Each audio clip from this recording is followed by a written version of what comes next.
Hello everybody. Some of you may know that I recently purchased a Stihl MS 180 chainsaw. You may have seen my first ever start or my comparison to my old 2011 MS 180. Today, what I want to do is I want to upgrade this chainsaw. Now I've never even cut a log of wood, and I'm going to do what I believe is the best possible upgrade, and that is to install a bucking spike on this chainsaw. As you know, I think this is a wonderful chainsaw, but it does not come with a bucking spike, and that's what I'm going to install today, a bucking spike on this absolutely fabulous chainsaw.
So there you go.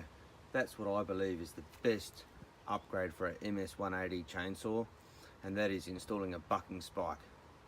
If you've liked this video, feel free to like, share and comment. And if you're interested in more do-it-yourself videos and general little engines and big engines, feel free to subscribe to my channel.